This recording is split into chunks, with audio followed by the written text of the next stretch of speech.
porque, afinal de contas, as notícias que existem sobre isso são notícias ainda muito inconsistentes, né?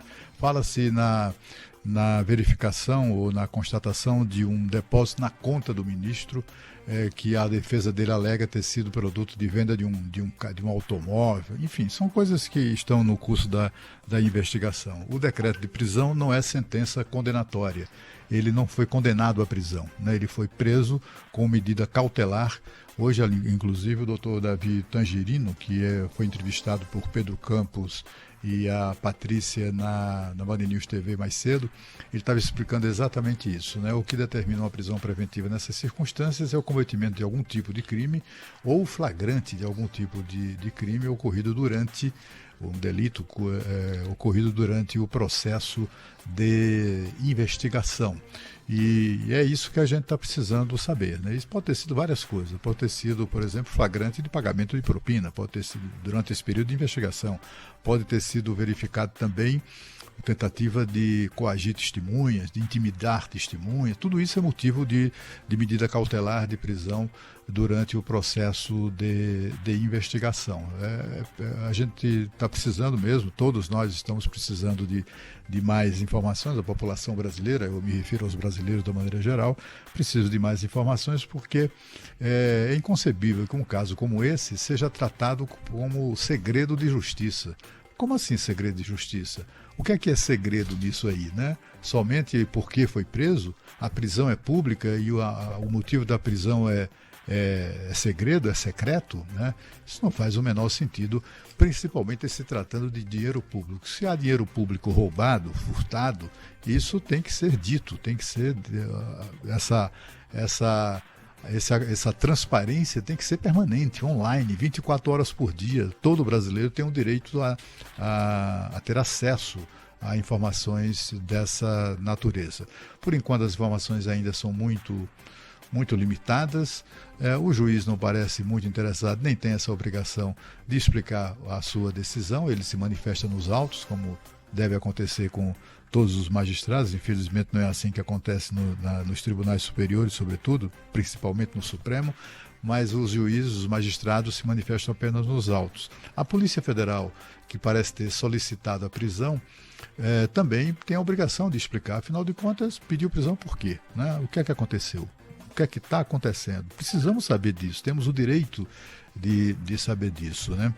Tem alguns detalhes que é importante a gente considerar. O primeiro deles é que essa investigação é uma investigação da Controladoria Geral da União, do Ministério da Controladoria Geral da União, que depois de fazer a sua investigação, pegou tudo aquilo, produziu um relatório com documentos, etc., e entregou e encaminhou à Polícia Federal. É assim que funciona. A Polícia Federal, então, tem aqui uma coisa que exige que recomenda uma operação policial e tal. Aí pede ao juiz prisão, busca e apreensão, uma série de coisas, é assim que funciona, mas toda a apuração foi feita pela Controladoria Geral da União e curiosamente, a pedido do ex-ministro que foi preso. Foi ele quem chamou a Controladoria Geral da União, na ocasião, para investigar as relações ou as aventuras, ou o tráfico de influência, a corrupção, o que é que estava acontecendo com aqueles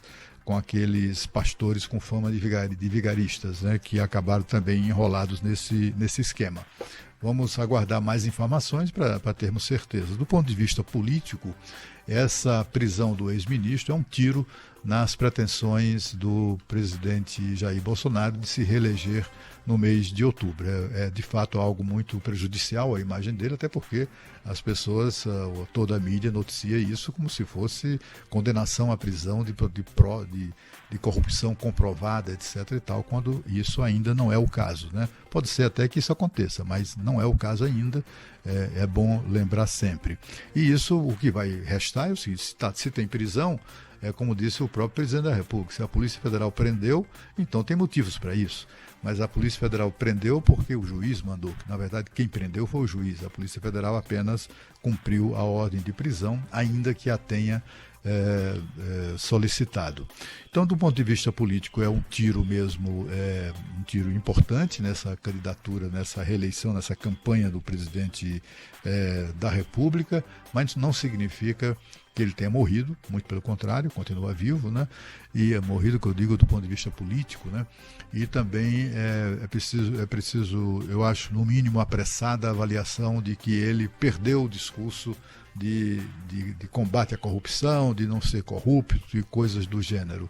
Eu acho que é um tanto quanto apressada essa conclusão, até porque isso aí, se a gente levar em conta que as referências a isso são do ponto de vista da eleição, né, da campanha eleitoral. Ele não poderá alegar na campanha eleitoral que no governo dele não houve corrupção. É basicamente isso que se pretende dizer quando se afirma que ele perdeu o discurso contra a corrupção, que o governo dele não tem corrupção, etc. e tal. Eu acho que é apressado, primeiro porque não tem nenhuma conclusão ainda. O inquérito está em andamento, né? Depois do inquérito concluído, o Ministério Público definirá se há motivos ou não de apresentar denúncia à Justiça. E a Justiça, então, tem o seu tempo próprio e aí, em algum momento, vai proferir sentença, ou várias sentenças serão proferidas até transitar em julgado para verificar se o ex-ministro é ou não culpado. Quer dizer, é um longo caminho ainda pela frente e é provável que chegue a campanha de outubro, sem nenhuma sentença, e o presidente, portanto, ainda com o discurso, olha, tem aí alegações contra um ex-ministro, se ele fez, como ele disse hoje, né, tentando ali se afastar, se descolar do fato, né, se ficar comprovado que houve corrupção, ele que pague pelo que fez. Foi basicamente o que ele disse hoje, é basicamente o que dirá daqui para frente, e pode chegar na eleição sem uma conclusão ainda da Justiça a respeito desse caso. Quando eu digo também que essa conclusão de que ele perdeu o discurso e tal, é apressado, porque assim, o que é que vai prevalecer na campanha eleitoral? Se a referência de perda de discurso é eleitoral, o que é que vai acontecer na campanha? Vai acontecer uma comparação. E qual é a diferença fundamental entre o atual presidente e o seu principal adversário, o ex-presidente Lula? É que o Lula foi preso. Ele foi condenado por corrupção, por ladruagem, por roubar, por aceitar suborno e também por enfim, lavagem de dinheiro, etc. Ele cumpriu pena, é um ex-presidiário. Então, essa é a condição do adversário de um presidente, que é o atual, que não foi preso, não foi condenado por corrupção, não tem nada, nenhuma alegação de corrupção contra ele, minimamente séria, né? É claro que os ativistas dirão sempre, e aquele caso da Covaxin, aquela corrupção sem dinheiro, que eu nunca ouvi falar, enfim, mas teve muito barulho em torno daquilo, né? E coisas dessa natureza. Mas não tem, assim, corrupção, né, carimbado na testa do atual presidente, não tem. Do ex-presidente tem, né? Além da prisão dele, do cumprimento de sentença, teve todo aquele dinheiro que foi devolvido pelos ladrões que roubaram a Petrobras, dinheiro devolvido à Petrobras, né, eu acho que 6 ou 7 bilhões. Teve dinheiro também devolvido em acordos de delação, acordos de toda sorte que foram feitos com o Ministério Público, devolvendo dinheiro roubado. Um gerente devolveu cento e tantos milhões de dólares. Um gerente da Petrobras. Imagina como essa turma não roubou naquela época, né?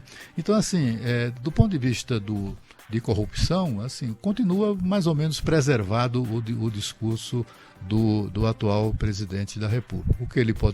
O que ele não poderá alegar nesse debate, nessa discussão, é que nunca teve um ministro acusado de corrupção. Pelo contrário, não só teve um ministro acusado, como teve um ministro preso no curso do processo, no curso de uma investigação. Isso, portanto, enfraquece o discurso do presidente, mas não acaba com ele.